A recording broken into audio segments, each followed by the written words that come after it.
కాశీ నుంచి అమ్మవారు సొరంగం దవ్వుకుంటూ భూమిలో నుంచి ఈ నందివరం అయితే వచ్చారండి. నందవర్గంలో వచ్చి షోడేశ్వరి మాత ఇక్కడ నిలిచింది. అమ్మవారికి ఇక్కడికి రావాలని ఎందుకు అనిపించిందో ఏమో. అందుకే నందవరం షోడేశ్వరి దేవి అంటే ఫేమస్. చాలా శక్తివంతది, చాలా గొప్ప తల్లి అని ఇక్కడ ప్రజలు నమ్ముతున్నారు. మేము కూడా ఆ రూట్ను వెళ్తూ ఇక్కడ చౌడేశ్వరి ఉందని నాకు తెలియదు. అమ్మవారి గుడి ఉందని ఇక్కడ పూలమాలు 4 మహద్వారాలతో తలతల మెరిచిపోతుంటే గుడి ఏంటబ్బా అని ఇక్కడ బయట రోడ్డు మీద అడిగితే ఇక్కడ నందివర్గం చౌడేశ్వరి దేవి అంటే చాలా ఫేమస్ అమ్మా. ఈమె కాశీ నుంచి గృహ తవ్వుకుంటూ డైరెక్ట్గా వచ్చి ఇక్కడ నిల్చుంది. ఈమె స్వయంపై తప్ప ఎవరు నిలబెట్టలేదు ఈ అమ్మవారిని అని చెప్పారు. సరే, ఇంత సత్యమైన తల్లి ఒక్కసారి మేము దర్శించుకుందామని చెప్పి ఆగాము. అమ్మవారికి కావాల్సిన అన్ని పూజా సామాన్లు ఇక్కడే దొరుకుతున్నాయి. కాయ కపురం, అలాగే పసుపు కుంకుమ, తాంబలం, అలాగే చీర జాకెట్, ఇలాంటి అమ్మవారికి కావాల్సిన పూజా సామాగ్రి అంతా ఇక్కడ దొరుకుతుంది. ఇక్కడ అమ్మల పోస ఒక అక్కని మాత్రం అడుగుతున్నాను. అమ్మవారి విశిష్టత, అమ్మ స్వయముగా వెలిసిందమ్మ, ఏ కోరిక కోరినా తీరుతుంది, చాలా శక్తివంతమైన తల్లి, చూడ్డానికి కూడా 2 కళ్ళు నిండుగా కనిపిస్తుంది అని చెప్తున్నారు. ఇంకా సరే, మనం ఎందుకు ఆగుతాం, ముందుగానే దేవుడు దైవం అంటే నాకు విపరీతమైన అభిమానం, అలాగే నమ్మకం. మంచో చెడో భగవంతుడే చూడాలి, మనుషులు ఏం చేయలేరు కదా. భగవంతుడు నమ్ముకున్న వాళ్ళు చెడిపోయిన వాళ్ళు లేరేమో, కానీ మనుషులు నమ్మి ఉన్నవారు మాత్రం ఖచ్చితంగా చెడిపోయిన వారు జనాభాలో చాలామంది ఉన్నారు. సరే, ఇక్కడ నాకు నచ్చిన ప్లేస్ ఏదైనా ఉంది అంటే అమ్మవారి చీరలు. అమ్మవారికి మనకు కోరుకున్న కోరికలన్నీ తీరాక వాళ్ళ శక్తి సామర్థ్యం బట్టి చీరలు తీసుకొస్తారు. రేటుకు ఒక గుట్ట వేశారు.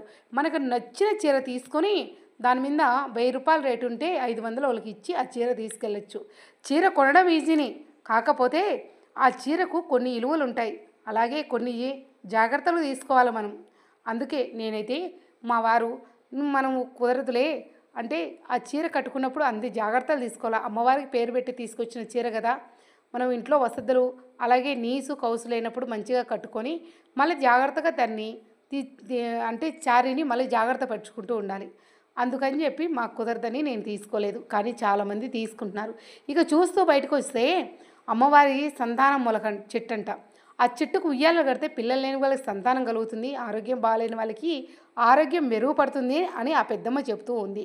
ఇంకా అమ్మవారు గృహలోంచి నడుచుకుంటూ వచ్చింది ఎక్కడన్నా అని అడుగుతూ వస్తే ఇది ఇక్కడ బోర్డు కనిపించింది. నాకు చదువు లేదు, మీరు చదువుకోండి, నేను మనుషుల్ని మాత్రమే అడుగుతాను, ఇలా బోర్డులను అడగరనమాట. గృహలేకైతే దిగుతున్నాను, మెల్లమెల్లగా కాలు నొప్పితోనే దిగుతున్నాను అనమాట. దిగుతూ ఉంటే పెద్ద దూరం ఏమీ కాలేదండి, కొంచెంలోనే భూమిలో ఉంటే మరీ లోతుగా దిగేయాల్సిన అవసరం లేదు ఇక్కడ అనమాట. ఇక్కడ వచ్చిన ప్రజలకు నేను ఈ గృహం నుండి వచ్చాను, నేను వచ్చింది కాశీ నుంచి అని ఆ తల్లి ఇక్కడ కూర్చొని అందరికీ చెప్పవలసిన మాటలు అలాగే తన చేయవలసిన కార్యక్రమాలు చెప్పి చిన్నపిల్లగా ఒక చిన్న విగ్రహంగా ఇక్కడ వెలిసింది. ఈమె నిలువెత్తు స్వయము మాత్రం గుడిలో ఉందన్నమాట. అమ్మవారు ఇంతకీ ఎలా ఉందో తెలుసా ఫ్రెండ్స్?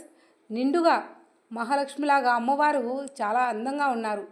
4 మొహద్వారాలు ఎన్నుకున్న ఆ తల్లి నడిమింట మహాలక్ష్మిలా ఉందన్నమాట.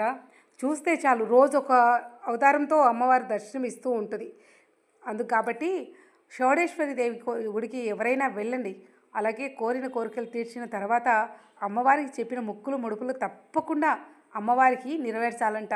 మర్చిపోతే ముక్కు పిండి మరీ రాబట్టుకుంటుందంట. అందుకే నందివర్గం షోడేశ్వరం అంటే చాలా ఫేమస్ అని చెప్తున్నారు. ఫస్ట్ టైం మన ఛానల్ ఎవరైనా చూస్తే ప్లీజ్ సబ్స్క్రైబ్ టు మన ఛానల్.